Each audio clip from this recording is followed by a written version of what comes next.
السلام علیکم. امید کرتا ہوں دوستو آپ سب خیریت سے ہوں گے اور آپ کی تیاری بہت اچھی جا رہی ہوگی. تو آپ کے ساتھ حاضر ہوں فورتھ ویڈیو میں کچھ ایم سی کیوز کو 10 سے 12 منٹ میں ہم ریوائز کریں گے.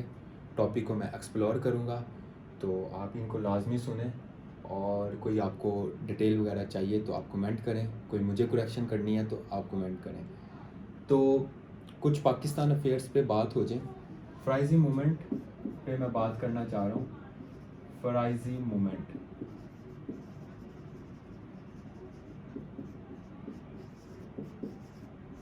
فرائضی مومنٹ 1818 میں ایسٹرن بنگال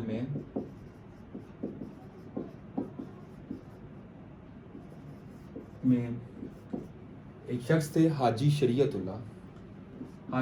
اللہ صاحب نے اس مومنٹ کو سٹارٹ کیا، اور اس مومنٹ کے تحت آپ نے وہاں کے لوگ جو ہیں، جو وہاں کے ٹیننٹس ہیں، جو وہاں کے آپ کہہ سکتے ہیں مزارے ہیں، جو کھیتوں پہ کام کرتے ہیں، ان کے حقوق کی بات کی. تو آپ کہہ سکتے ہیں کہ یہ ویری فرسٹ مومنٹ ہو سکتی ہے جو کہ مسلمان مزاروں کے حقوق کے لیے بات کی گئی، اور اکنامک جو پالیسیز ہیں وہاں کے نوابوں کی یا باقی جو منصب دار ہیں ان سب کی اکنامک پالیسیز پہ یہ ایک کریٹیسزم تھا. اس سے پوچھا جاتا ہے کہ کب سٹارٹ کی گئی. 1880 میں سٹارٹ کی گئی، اور کہاں سٹارٹ کی گئی؟ ایسٹرن بنگال، مشرقی بنگال میں سٹارٹ کی گئی. اور اس کا مین مقصد جو تھا رائٹس آف ٹینٹس جو ہیں، مزارے جو ہیں، ان کی حقوق کی جو ہے حفاظت کے لیے سٹارٹ کی گئی. یہ آپ کے پاس سی ایس ایس میں بھی ٹاپک آتا ہے، پی ایم ایس میں بھی آ جاتا ہے، اور ون پیپر میں بھی اس سے کافی انفارمیشن ایکسٹریکٹ کی جاتی ہیں اور پوچھا جاتا ہے آپ سے. اس کے علاوہ اس کا مقصد کیا تھا؟ توبہ. لوگوں کو کہنا کہ آپ نے جو گناہ کیے ہیں اس کی توبہ کرو. ٹھیک ہے، لوگوں کو توبہ کی جانب مائل کرنا. اس کے علاوہ آپ کے پاس جو کام تھا وہ تھا توحید، کہ اسٹرکٹ اڈہیرنس ٹو توحید. لوگوں کو کہا گیا کہ توحید کے جو اصل معنی ہے اس کے ساتھ چپک جاؤ، کیونکہ آپ کو پتہ ہے کہ معاشرہ جو تھا سب کنٹیننٹ کا وہ ایک ہیٹروجینیس معاشرہ تھا. وہاں پہ مختلف مذاہب جو تھے پنپ رہے تھے.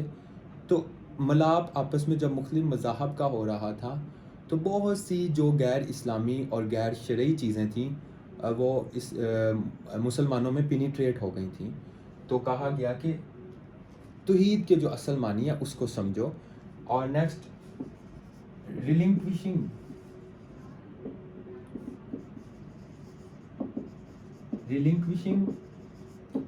دا بدعہ.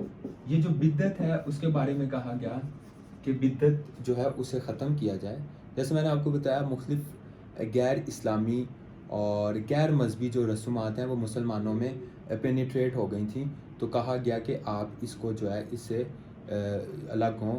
یہی جو طریقہ ہے شاہ ولی اللہ صاحب نے بھی اپنایا، اور شاہ ولی اللہ کے بعد سید احمد شہید بریلوی نے بھی اپنایا، اور اسی طرح حاجی شریعت اللہ نے بھی ان 4 پوائنٹ پہ جو ہے انہوں نے فوکس کیا، اور اس طریقہ نام فرائضی مومنٹ دیا گیا. اور اس کو فرائضی مومنٹ کیوں کہتے ہیں؟ فرائضی کا مطلب ہے فرائض کا مطلب ہے جو اوبلیگیشنز ہیں آپ کے، جیسے نماز اوبلیگیٹ ہے، روزہ اوبلیگیٹ ہے، آپ کے پاس جمعہ کی نماز ہے، عیدین کی نماز ہے. تو ان کی طرف انہیں رجوع کیا گیا. جو اس وقت لوگ فرائض سے دستبردار ہو گئے تھے انہیں کہا گیا کہ آپ اپنے فرائض کو پہلے پورا کریں پھر کوئی اور بات کریں. تو اس لیے اس کو نام دیا گیا فرائضی مومنٹ. اور ان کی فرائضی مومنٹ کے بعد ان کے بیٹے جو ہیں انہوں نے اس مومنٹ کو جو ہے وہ چلایا، اور ان کا نام تھا دادو میاں. یہ بھی ایم سی کیوز آتا ہے اس لیے میں نے آپ کو بتایا. دادو میاں جو ان کے سن تھے، سن آف حاجی شریعت اللہ، تو انہوں نے پھر اپنے والد کے جو ہے نقش قدم پر چلے اور اس مومنٹ کو چلایا. نیکسٹ آپ کے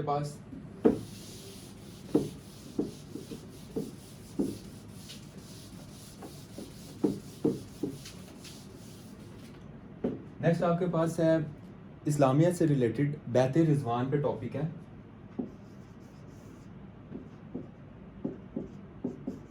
بیت رضوان سے متعلق پوچھا جاتا ہے. بیت رضوان جو ہے وہ 6 ہجری میں جو ہے اس کو سائن کیا گیا. بیت رضوان کی تھوڑی سی اگر دیکھا جائے تو مکے سے باہر ایک درخت ہے جس کا نام رضوان تھا. یہ جو بیت رضوان ہے اس درخت کے نیچے بیعت کی گئی. حضور پاک صلی اللہ علیہ وآلہ وسلم نے اپنے صحابیوں اور دوستوں سے یہ بیعت لی. کس کی بیعت لی, کس وجہ سے بیعت لی؟ خبر یہ ملی کہ مکہ میں قریش نے, جو کہ حضرت عثمان کو بھیجا گیا تھا ان سے مذاکرات کے لیے, افواہ تھی کہ حضرت عثمان کو شہید کر دیا گیا. تو جب یہ خبر حضور پاک صلی اللہ علیہ وآلہ وسلم کے پاس پہنچی تو انہوں نے کہا کہ ہم عثمان کے قتل کا کیا کریں گے, بدلہ لیں گے, اس کا ہم قصاص لیں گے. تو اس قصاص کے لیے آپ نے بیعت کی. اس کا نام دیا گیا بیعت رضوان. اور یہ کب ہوئی؟ یہ ہوئی 6 ہجری کو. لیکن بعد میں جب معلوم ہوا کہ یہ ایک ریومر تھی, افواہ تھی قریش کی جانب سے, پھر نیگوشیشن کے لیے جو شخص آیا اس کا بھی آپ کو پتہ آنا چاہیے. اس کا نام ہے سہیل بن عمر. تو سہیل بن عمر جو ہے یہ عمر ہے. جب آپ کے پاس واو اینڈ پہ آ جائے اسے عمر کہتے ہیں, اور اگر واو نہ ہو تو عمر اسے کہتے ہیں. تو سہیل بن عمر جو ہے وہ قریش کی جانب سے ایک ایلچی بن کے آیا یا ایک سفیر بن کے آیا مذاکرات کے لیے. اور یہاں سے وہ ڈاکومنٹ حضور پاک صلی اللہ علیہ وسلم کی جانب سے جس نے لکھا وہ حضرت علی تھے.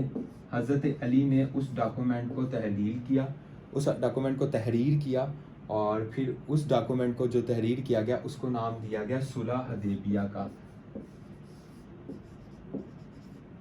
اور قرآن مجید میں صلح حدیبیہ کو جو ہے بڑا مطلب اس پہ روشنی ڈالی گئی, اور اسے فتح مبین بھی کہا جاتا ہے.